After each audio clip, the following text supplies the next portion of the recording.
So hi everybody, today is Wednesday, October 30th, 2024. My name is Joy. I am a recovered Al-Anon and will be leading this meeting. We want to welcome everyone to our Al-Anon Big Book Recovery meeting. This is a step speaker meeting that meets every Wednesday night at 5:30 p.m. Pacific Time and 8:30 p.m. Eastern Time.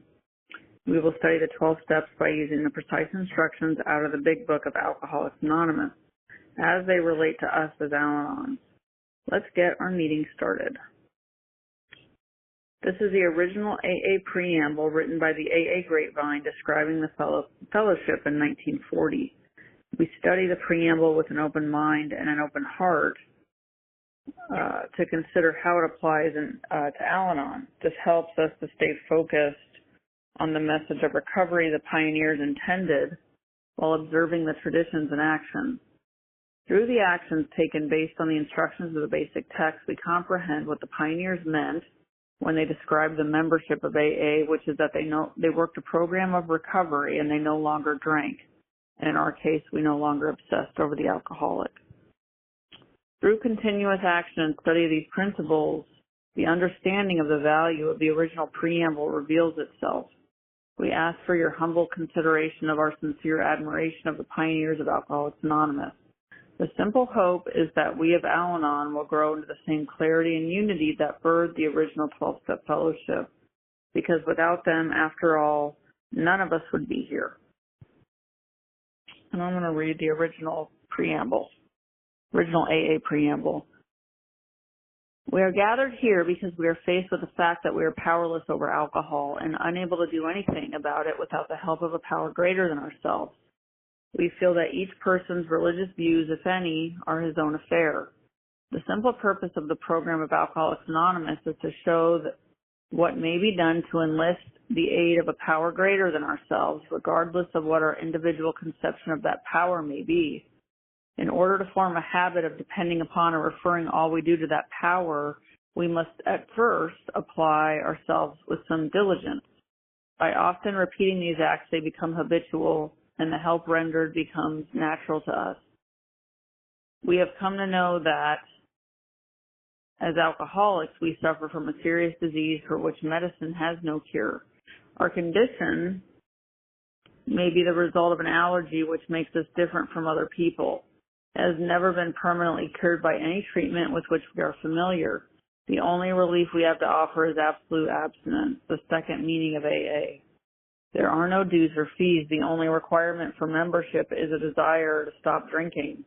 Each member squares his debt by helping others to recover. An Alcoholics Anonymous member is an alcoholic who, through the application of and adherence to the AA program, has forsworn the use of any and all alcoholic beverages in any form. The moment he takes so much as one drop of beer, wine, spirits, or any other liquid containing alcohol, he automatically loses all status as a member of Alcoholics Anonymous. AA is not interested in sobering up drunks who are not sincere in their desire to stay sober for all time. Not being reformers, we offer our experience only to those who want it. We have a way out on which we can absolutely agree and on which we can join in harmonious action. Rarely have we seen a person fail who has thoroughly followed our program. Those who do not recover are people who will not or simply cannot give themselves to the simple program. Now, you may like our program or you may not, but the simple fact remains that it works and we believe is our only chance to recover. There is a vast amount of fun included in the AA fellowship. Some people might be shocked at our seeming worldliness and levity, but just underneath there lies a deadly earnestness and a full realization that we must put first things first, and with each of us, the first thing is the solution to our alcoholic problem. To drink is to die. Faith must work 24 hours a day in and through us, or we perish.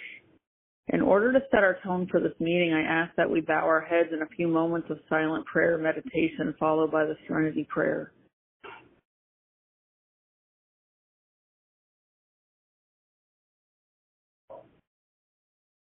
God, grant me the serenity to accept the things I cannot change, the courage to change the things I can, and the wisdom to know the difference.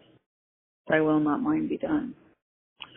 I wish to remind you that whatever is said at this meeting expresses our own individual opinion as of today and as of up to this moment.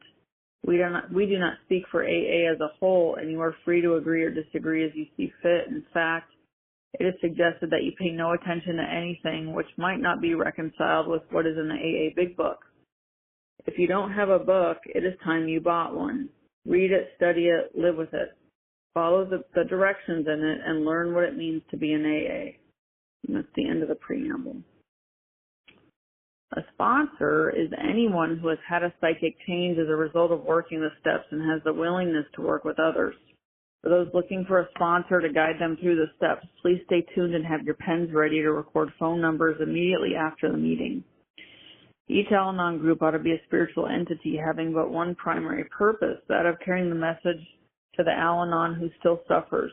This is our primary spiritual aim. Our job as a group is to provide people with a place to learn about and work the steps. It has been our experience that working the steps consistently provides us with a better, saner life. We consider all else to be an outside issue. This includes personal problems. The proper venue for sharing such problems is with a sponsor. This is, after all, where real recovery takes place in working the steps with a sponsor. We are just so glad we are all here, and we're all here because we're not all there. There will be a period of fellowship after the meeting. If you have questions, if you need a sponsor, if you need to check in or get current, or if you want to discuss other literature, please stick around for the fellowship. That would be a better time for these subjects. Okay. So today is a fifth Wednesday of the month. So what I'm going to do, I kind of spent most of last week talking about steps 10 and 11. That way I could have tonight to cover step 12 more in depth than I typically do, and just kind of run through briefly what is the work that we put in prior to looking at chapter 7, working with others, which is mostly what I'm going to go through tonight, and where we're at so far, and if you're new, do you belong here, and what we talked about, and understanding the problem, because like anything, we can't accept a solution if we don't understand the problem. And so we go back to step 1, talking about how we're powerless over alcohol and that our lives have become unmanageable. We learn early on in the text that it's a two-part illness, mind and body, and we'll see that in step 1. So we're studying the AA Big Book as family members so that we can get insight to what alcoholism is, and in doing that, we're going to understand what our loved one is going through. We're going to be able to give them some sympathy because we can see that they're not doing bad things to us just to hurt us or just to be mean, or they don't love us enough. It's because they are genuinely sick people. When it comes to alcohol, in many other areas of their life, they might be able to be tremendously successful, great work ethic, lots of talent, really, really common among these people. But when it comes to alcohol, it doesn't matter how much willpower they have, but they can't stop. So we talk about mind-body. So we're powerless an alcoholic is powerless over their body, because once they take that first drink, it ignites a phenomenon of craving, which leads to,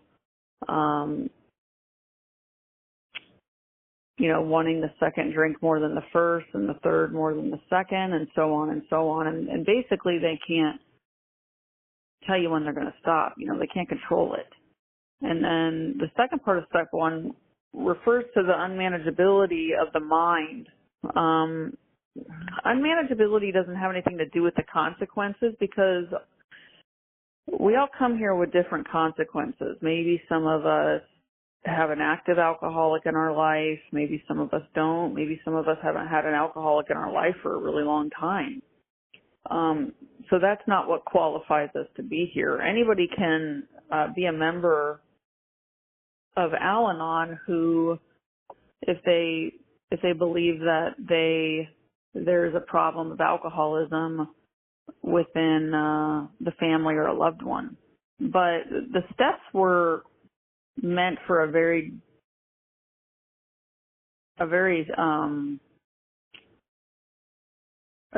type of person, that not just anybody who comes here, because there's a lot of people who can just stop. For Al-Anon, it's going to be stop obsessively thinking about the alcoholic. If they can just do that on their own willpower, then they don't need a spiritual experience, which is what the steps do. The steps lead us to God, which God is the one that solves this problem for us. So the unmanageability talks about the mind, where it means that if I know that this thing is hurting me, this obsession that I have around the alcoholic, then why do I keep doing it? Why do I tell myself I'm not going to do it and swear up and down that I won't, and then I do? And for the alcoholic, it means they're going to go back, even though they have this thing that hurts them, they have a mind that will always take them back to that first drink. So we don't share the physical attribute of alcoholism with the alcoholic, unless we're an alcoholic ourselves. That's also an Al-Anon. That does happen. But we're talking about, what happens as the alcoholic gets sicker. The family tends to get very sick as well. So we have very similar mental condition that the alcoholic has. So if we know that we don't have power, if we can, talk to a sponsor, they can help qualify us. Do we need, or are we of the variety that needs to have this spiritual experience to relieve this obsession around the alcoholic? So are we of that variety? They do give us some questions on page 44 in the big book that help us distinguish that. As sponsors, we don't brand anyone as being of the chronic variety or a chronic Al-Anon. Our job is to help the newcomers see, do they belong here? Do they not? But we don't get to tell people that they are or they aren't. So the questions on page 44 are basically step one. It's, can I, once I start obsessing over the alcoholic, can I control it? And then it asks, can I quit entirely? Can I just stop abruptly and stay stopped and never start obsessing over them again? So it's pretty simple how it's laid out. They don't ask you 50 million questions about, because a lot of people come into Al-Anon and they're confused as to do they belong or not. And anyone is welcome again, but there was a variety that needs to do the steps, that needs to have the obsession removed. So if you know step one is your truth, then you're going to get some hope in step two. And they start talking about step two in We Agnostics. That whole chapter is dedicated to step two, which is really about willingness. It's not really about God.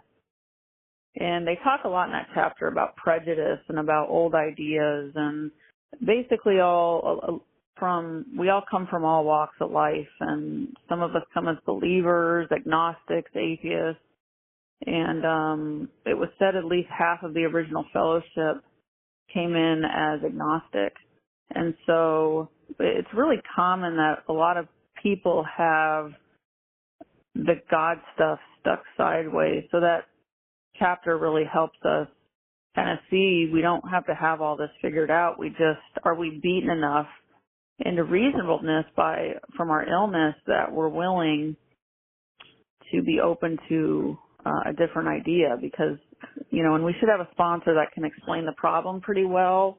We have the doctor's opinion that talks about the allergy. We have Bill's story We're going to get some hope in Bill's story too, so that if we can believe it worked for Bill, then we can believe that it worked for us. And then Bill goes into there's a solution. So he talks about, hey, there is a solution, but you're not going to like it. And then he kind of beats us over the head in chapter 3 and more about alcoholism, really driving home the insanity, the moment of insanity that precedes that first obsessive thought around the alcoholic.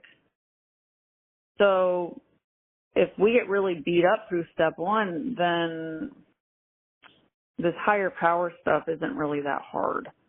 And can we believe that it worked for our sponsor? And that's all we really need to make a beginning. And then step 3, we make a decision that we're going to let God drive the ship.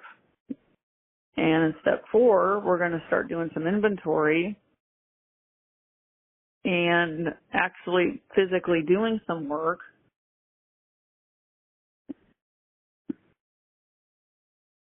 and putting pen to paper, and we're going to write down some things, and we're going to see some truths from ourselves and start seeing why we've been blocked off from this power. And it's the resentments, the fears, and some of the harms that we've caused with our sex conduct. So we're going to write this stuff down, and we're going to go over it with our sponsor in a 5th step. And our sponsor is going to help us see some certain truths about this stuff, that we're pretty selfish people, and the reason that we obsess over the alcoholic is that it gives us ease and comfort, because we're naturally just very selfish in that stuff. So we see that in a 5th step. We recommit to the program in 6 and 7. Step 8, we have we're going to make a list, which we basically just take from the inventory, and we get willing to kind of right some of these wrongs, which is going to deal with the guilt and the remorse that we feel from seeing a 5th step and seeing that maybe we treated some people not really great. And then the real recovery starts in step 9. Recovery really hasn't started until we do our first amends. And once we make that beginning, to start cleaning up the past, we're going to start looking at our defects on a daily basis. We're going to start spending time with God through step 11. We're going to start, now what we're going to talk about today is step 12. We're going to start helping other family members of alcoholics. So I'm going to jump into just reading out of working with others and going through some of this stuff. So, okay. Chapter 7, working with others. Practical experience shows that nothing will so much ensure immunity from drinking as intensive work with other alcoholics. So they say intensive. If I think about the way that I obsessed over the alcoholic, it was intensively. So somebody once told me, or I heard an analogy, if you think of a plane taking off, it takes just as much energy to get a plane off the ground as it does to land the plane. So we're going to be working intensively. And the language here actually changes a little bit. And earlier chapter, Bill uses like the we, talking about us. Here he starts saying you, like it's each and every one of our responsibilities to practice a step 12 and to help others. And so it's like he's turning his finger around, he's pointing it at us and saying, this is what you're going to do if you want to recover. And it's something that's not like, oh, there's just good 12-steppers and there's bad 12-steppers. Each one of us is required to do this. He says it works when other activities fail. This is our 12th suggestion or 12th step. Carry this message to other alcoholics. You can help when no one else can. You can secure their confidence when others fail. Remember, they're very ill. Life will take on new meaning to watch people recover, to see them help others, to watch loneliness vanish, to see a fellowship grow up about you, to have a host of friends. This is an experience you must not miss. And that's definitely been my experience, in that What happened was, for me, it wasn't come in and just be in the fellowship. It was when I started working a program of action, the fellowship started growing up around me. That's what happened, not vice versa. We know you will not want to miss it. Frequent contact with newcomers and with each other is the bright spot of our lives. Now they're going to give us some ideas on how we're going to find some of these people. It says, perhaps you're not acquainted with any drinkers who want to recover. You can easily find some by asking a few doctors, ministers, priests, or hospitals. They will be only too glad to assist you. Don't start out as an evangelist or reformer. Unfortunately, a lot of prejudice exists. You will be handicapped if you arouse it. Ministers and doctors are competent. You can learn much from them if you wish, but it happens that because of your own drinking experience, you can be uniquely useful to other alcoholics. So cooperate, never criticize. To be helpful is our only aim. So, if we think about, where are the places that we went when we were trying to find help? Maybe we went to some therapists. Maybe we went to our doctor's office to get put on medication. Maybe we went to the pastor of our church and said, hey, we're having this problem. So, they're giving us some ideas on who we can talk to. And they don't say anything about sitting in meetings. They want us to go out there and do that. And they're going to say in a couple more paragraphs that, even when we're helping people and they don't want this, that they're going to be helping us more than we're helping them. That's because in the action of helping, we're going to be saving ourselves. So it takes some action to go find these people, but in that process, we're going to be staying closer to God and we're going to be getting free. Okay, so now, top of page 90, they're going to spend from this point forward the next 6.5 pages talking about what we're going to say in a first conversation with a prospect or a newcomer. It says, when you discover a prospect for Alcoholics Anonymous, find out all you can about him. If he does not want to stop drinking, don't waste time trying to persuade him. So if they don't want to stop, we're not going to try to get them to stop. Says you may spoil a later opportunity. This advice is given for his family also. There's a lot of, in this chapter, they reference the family a lot, and mostly in the fact that the family does get in the way and can get in the way, and they make some suggestions to the family member on, or to the sponsor on how to deal with the family. Back in the day, especially Dr. Bob, he was really of the belief that they worked very closely with the family and the alcoholic, and so that could be one reason why the family's mentioned so much here, and that the recovered alcoholics were often dealing with the family members quite a bit, because the wife would help the wife would help the other wife of the sick alcoholic, the two alcoholics. And so it was really a big kind of family program. If there's any indication he wants to stop, have a good talk with the person most interested in him, usually his wife. Get an idea of his behavior, his problems, his background, the seriousness of his condition, and his religious leanings. You need this information to put yourself in his place, to see how you would like him to approach you if the tables were turned. Unfortunately, we're not usually, nowadays, not approached quite as much through a family member or a wife. A lot of times when we get exposed to newcomers, it's usually people going through doctors, and they had maybe therapists send them to Al-Anon. That's pretty common. Or we're dealing with people that maybe have been in Al-Anon a long time and never worked the steps. So some of this has changed a little bit, and a lot of people have had experiences too where, they've spent a lot of time in 12-step and just haven't had good experiences. So they're coming in with a lot of these old ideas, which can sometimes complicate things. It says sometimes it's wise to wait till he goes on a binge. The family may object to this, but unless he is in a dangerous physical condition, it's better to risk it. Don't deal with him when he's very drunk unless he's ugly and the family needs your help. Wait for the end of the spree or at least for a lucid interval. Then let his family or a friend ask him if he wants to quit for good and if he would go to any extreme to do so. So it's kind of important there. And so we're studying in this chapter. It's not just teaching us it's teaching us how to 12-step, and it's teaching us how to sponsor. And so at this point, they're just telling us how we're going to carry the message with a newcomer. But you notice they give an instruction here. It says we're going to ask him if he wants to quit for good. So not does he just want to sit in a meeting one day at a time. So when we work with newcomers, we're going to ask them, do you want to be done for good and all?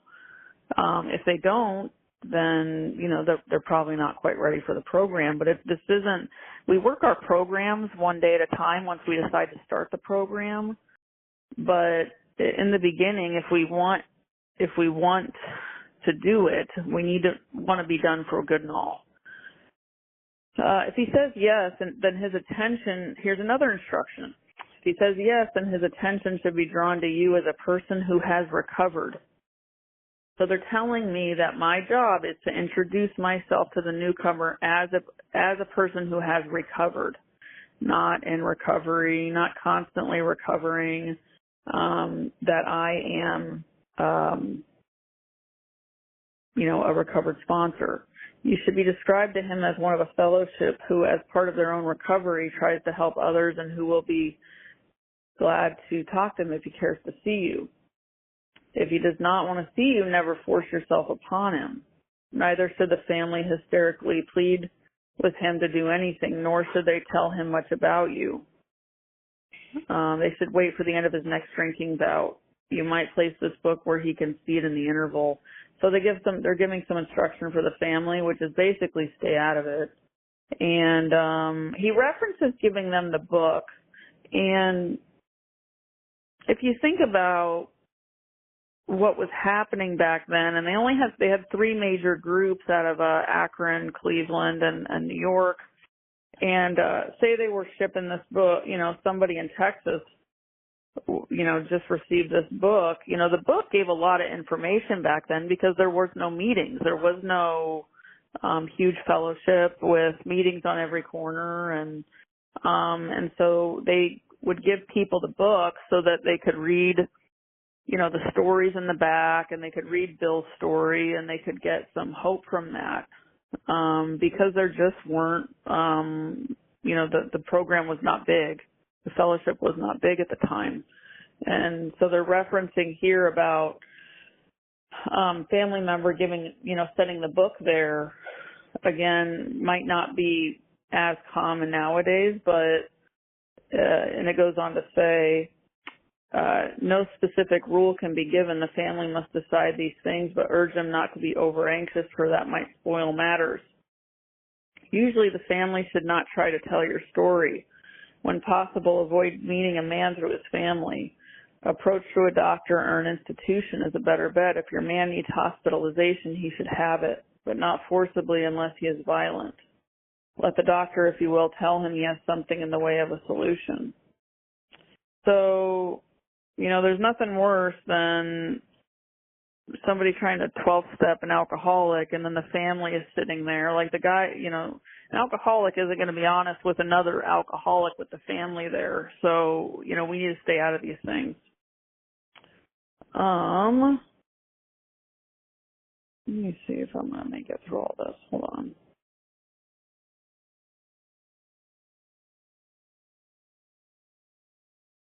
When your man is better, the doctor might suggest a visit from you. Though you have talked with the family, leave them out of the first discussion.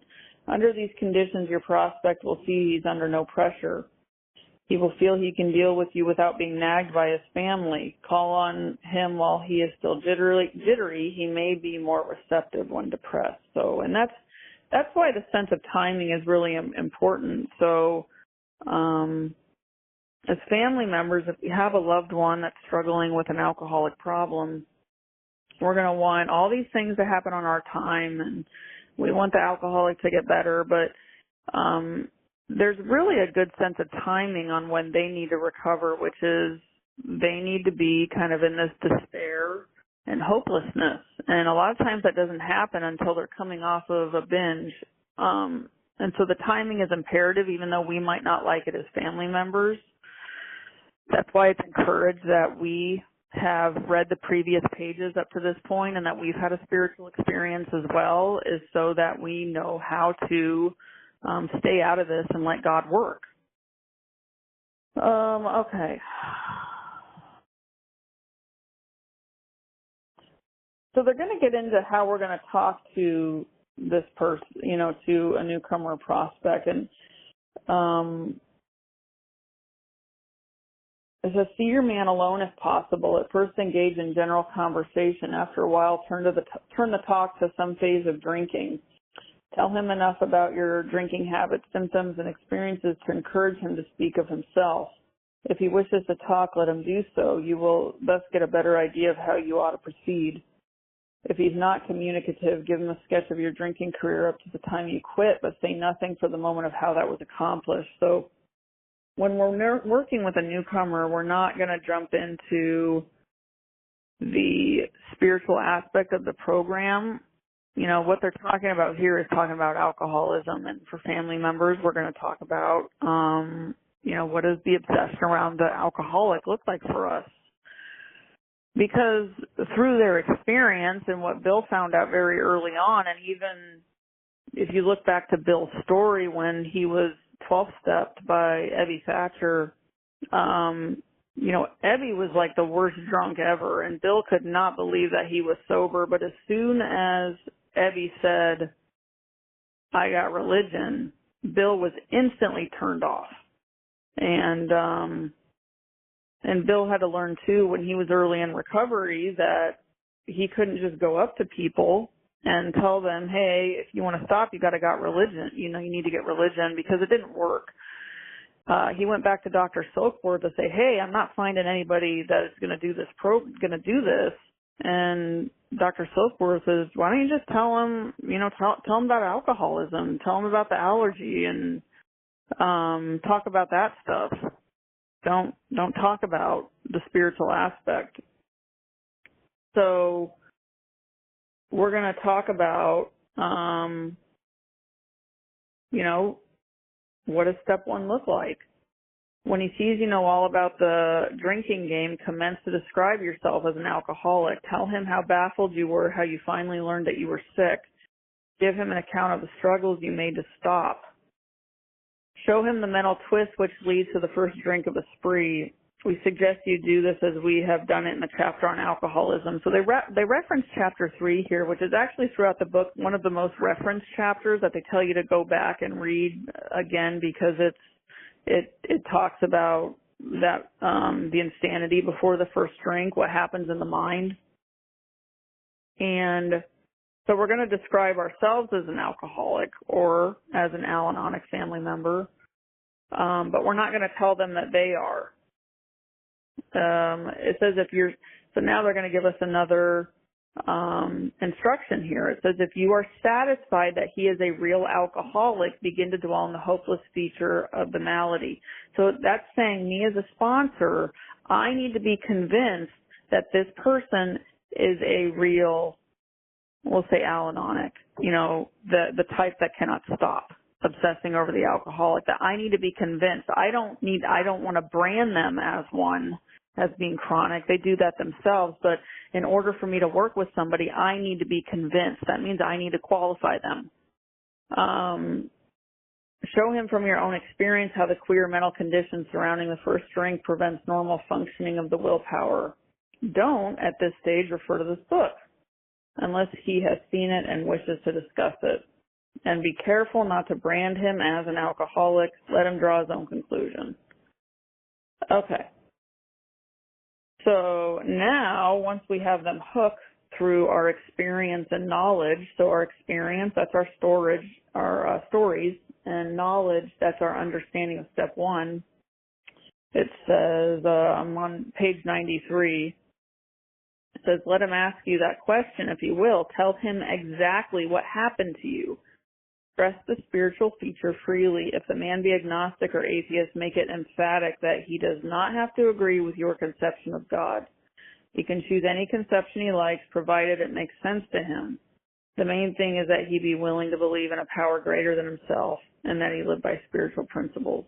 So they're now, once we kind of have them nodding along with us, identification, and then we're going to start talking about the spiritual aspect.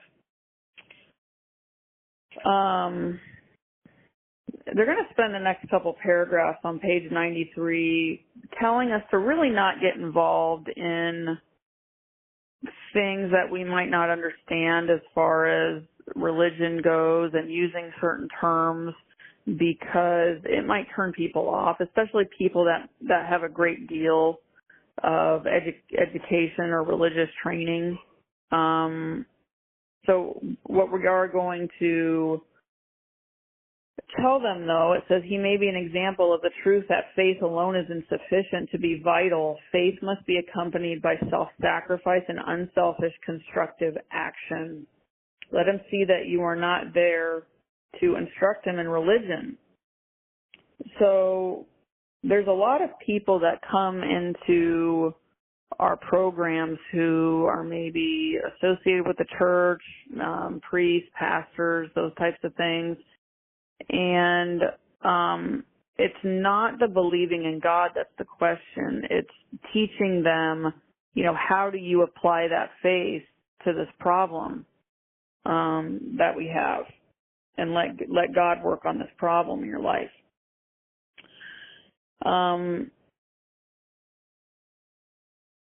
So now, top of 94, it's going to give us some more instructions. It says outline the program of action. So that means with this new person, so this is a new person that has not decided that they're going to start the steps yet. So we're going to lay out the program to them and say, okay, this is what the program is, and we're also going to tell them what the program isn't. The program is not just going to a bunch of meetings. That's not what the program is. They don't talk about it here in the books. They do reference meetings, but it's in a different way that references what they did in the Oxford group. Explaining how you made a self-appraisal, so that's step 4, how you straightened out your past, that's step 9, and why you're now endeavoring to be helpful to him, that's step 12. It is important for him to realize that your attempt to pass this on to him plays a vital part in your own recovery. So they use that word vital a lot, and that means life-giving when I don't, and life-ending, or life-giving when I do, life-ending when I don't. So this work is a vital part in our own recovery. So that means that I have to be doing it if I want to keep maintaining this connection with this power that I've just tapped into. It is important for him to realize that your attempt to pass this on to him plays a vital part in your own recovery. Actually, he may be helping you more than you are helping him. Make it plain he is under no obligation to you, that you hope only that he will try to help other alcoholics when he escapes his own difficulties. But just how important it is that he place the welfare of other people ahead of his own.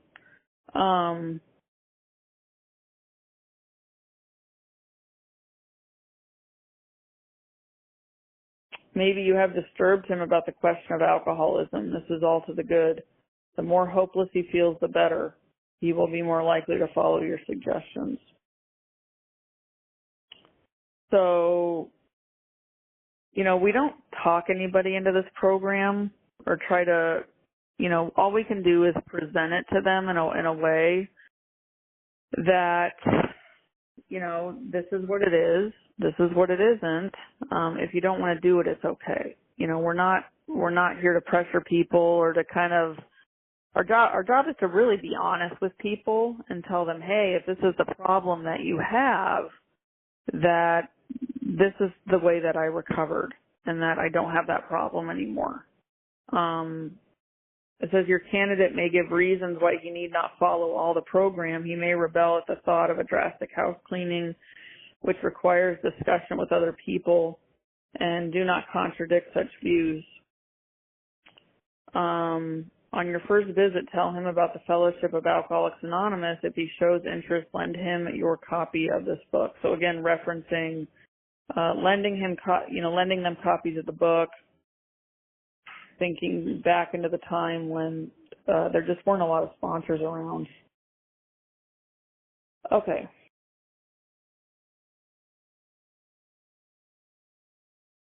Unless your friend, top of page 95, unless your friend wants to talk further about himself, do not wear out your welcome. Give him a chance to think it over. If you do stay, let him steer the conversation in any direction you like. Sometimes a new man is anxious to proceed at once, and you may be tempted to let him do so. This is sometimes a mistake. If he has trouble later, he is likely to say you rushed him. So anything in this book can really be used taken out of context, and then we're in the step of the month club, and we're working the steps slowly because they're like, oh, there it is, there they said it, go slow, don't go fast. What they're doing here is they're talking about a brand new person in a first conversation who has not started the program yet, and we're going to lay it out to them, and we're going to let them think about, do they want to do it or not. This has nothing to do with how we work the steps once we start. Once a person decides they want to work the program, it's on. We're gonna start. We're gonna stop the bleeding. We're gonna get them through the work and tapped into the power. This has nothing to do with slowing them down through the steps. So, okay, let me think.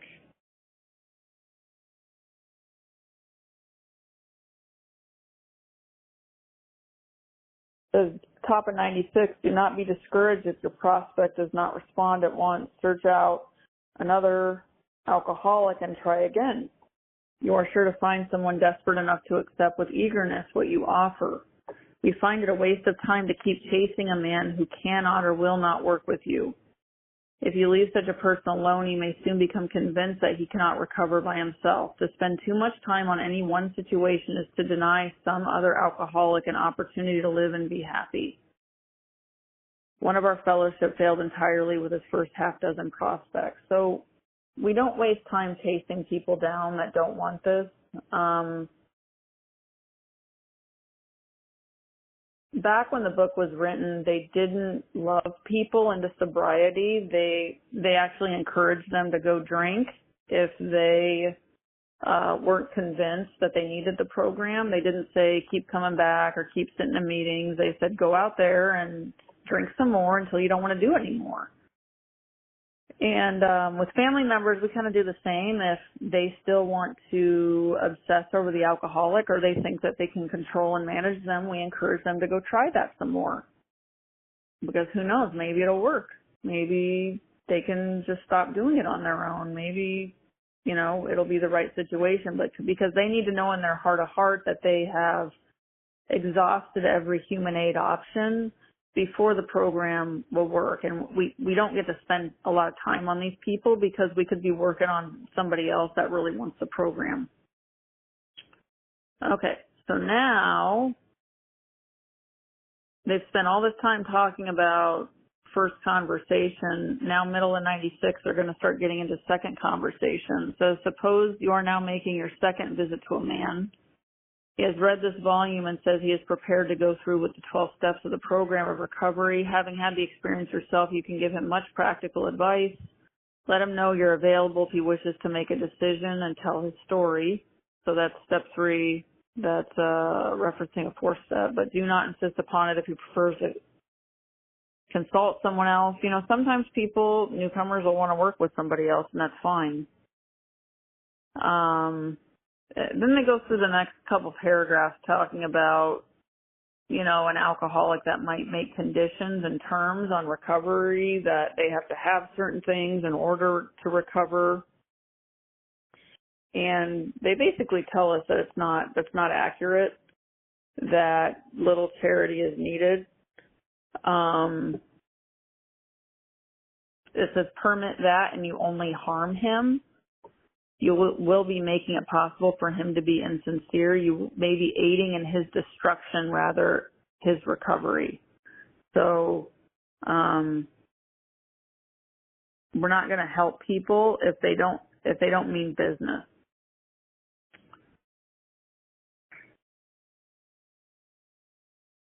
They talk about the Al-Anons here on the bottom of page number 97. It says, though an alcoholic does not respond, there is no reason why you should neglect his family. You should continue to be friendly to them.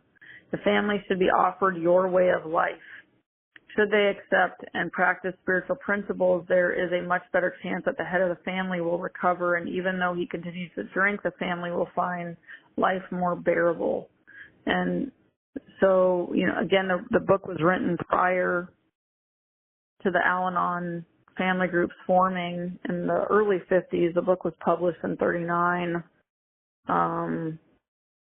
35 is when Dr. Bob got sober, which marked the beginning of the fellowship. So the family members were actually working the steps out of the big book, and many times it was actually recovered alcoholics that were showing the family members this program, just for some historical context.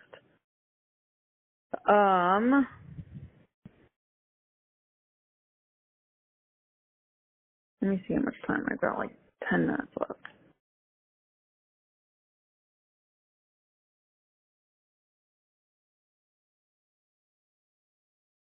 They talk about some of the family problems that might arise in working with a newcomer. It says on page 98, now the domestic problem, there may be divorce, separation, or just strained relations. When your prospect has made such reparation, which are amends, as he can to his family, and has thoroughly explained to them the new principles by which he is living, he should proceed to put those principles into action at home. So if we think about step 12 and what it says, there it is.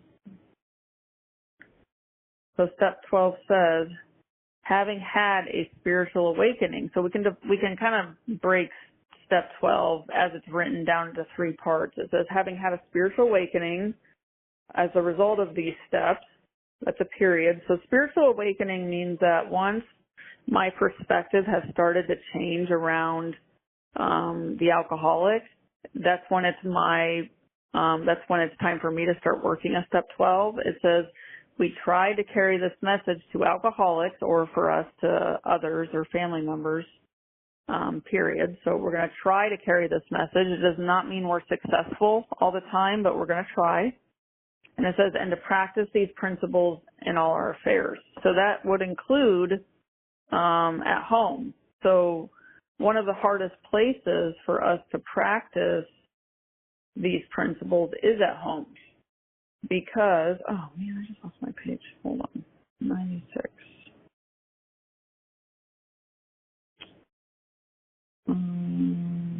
Oh, here it goes.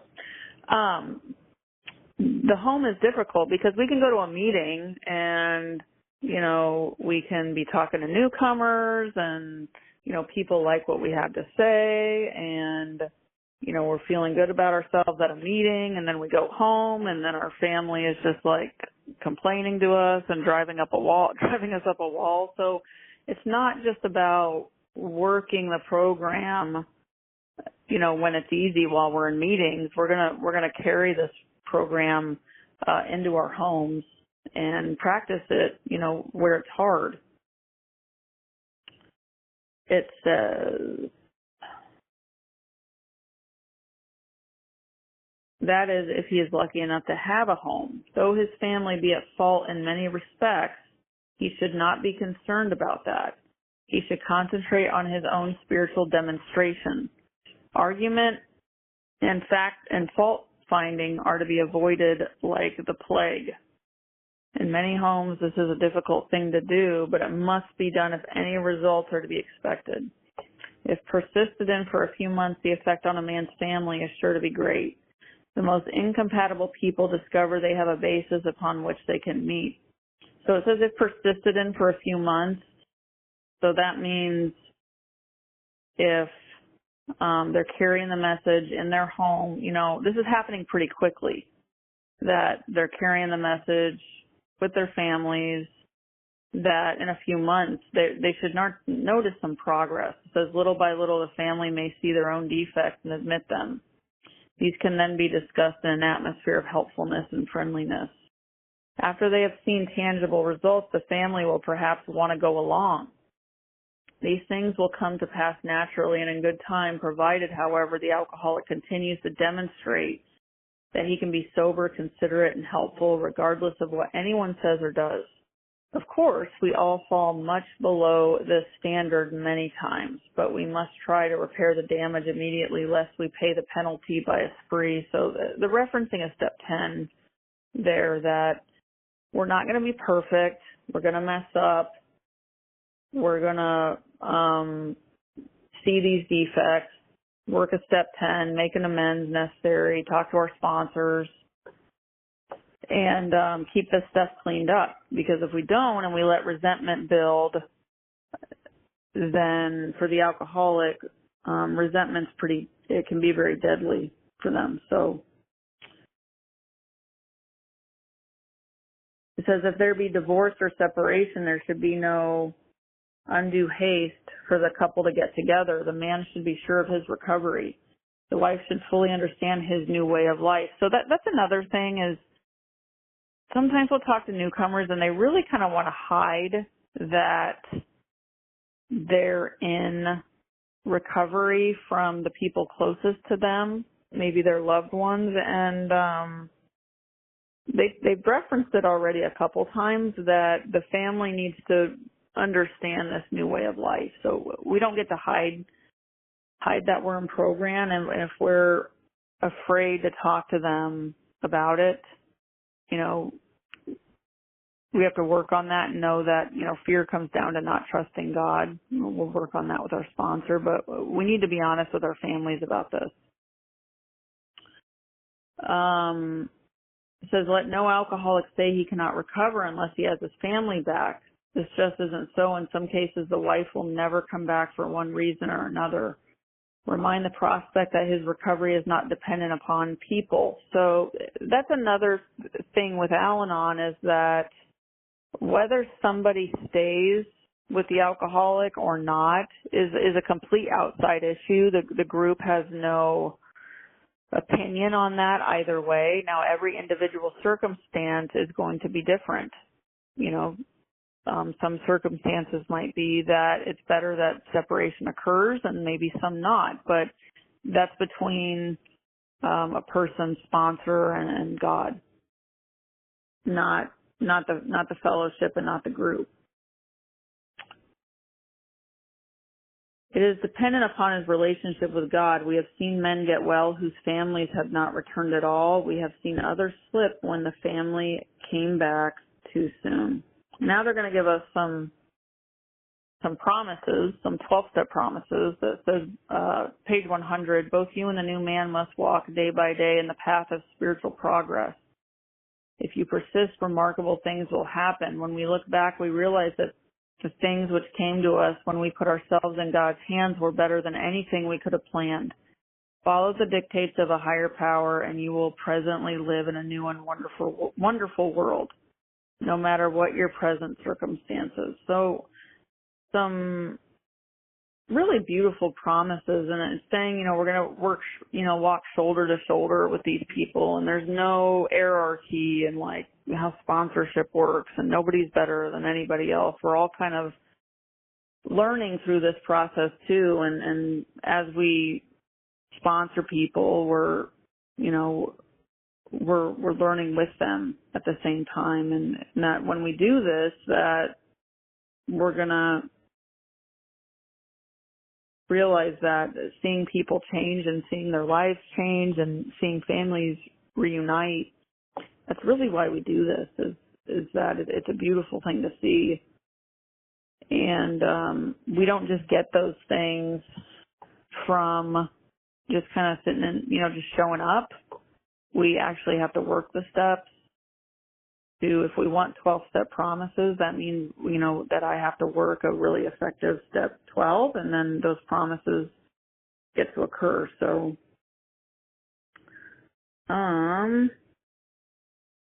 they kind of go over through the rest, and I'm going to wrap up here, but they have some parts where they're talking about page 101. They spend quite a bit of time talking about kind of trying to shield the alcoholic from temptation, and that doesn't work, and avoiding, they don't say the word trigger, but they basically denounce triggers, talking about it on page 101, 102, that when we're free and we're walking with God, that we can do anything, saying that we never thought that we could do. So we don't have to walk through the world avoiding triggers and setting boundaries, because God's going to decide those things for us.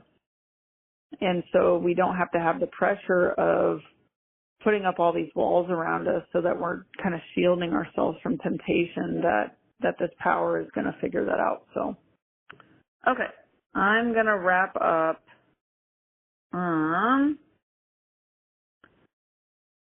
Whoops, I don't know what I just did. Okay, our seventh tradition is that every group ought to be fully self-supporting, declining. Oh, hold on, I just lost my thing. Okay. Every group ought to be fully self-supporting, declining outside contributions. This group does not have a payment structure in place and currently requires no overhead expenses. If you would like to fulfill Tradition 7, please direct contributions directly to the Al-Anon World Service Office by visiting alanon.org. For questions about this meeting, or if you're looking for a sponsor, please send emails to alanonbigbookrecovery@gmail.com. Recordings can be accessed on YouTube by searching at Al-Anon Step Speaker in the YouTube search box. If you're interested in other Al-Anon meetings that follow the Big Book, please visit alanonbigbooksolutiongroup.org. And I'm going to read from the Big Book, page 164. Our book is meant to be suggestive only. We realize we know only a little. God will constantly disclose more to you and to us.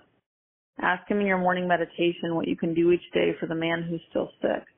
The answers will come if your own house is in order, but you obviously cannot transmit something you haven't got. See to it that your relationship with him is right, and great events will come to pass for you and for countless others. This is the great fact for us. Abandon yourself to God as you understand God.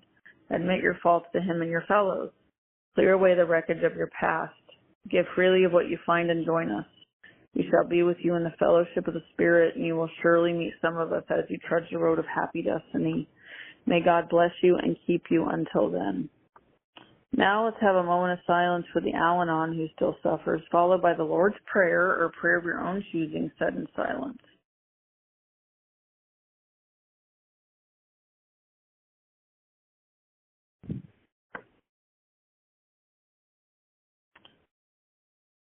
Who loves us and keeps us sane.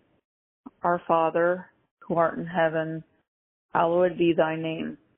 Thy kingdom come, thy will be done, on earth as it is in heaven. Give us this day our daily bread, and forgive us our trespasses, as we forgive those who trespass against us. And lead us not into temptation, but deliver us from evil.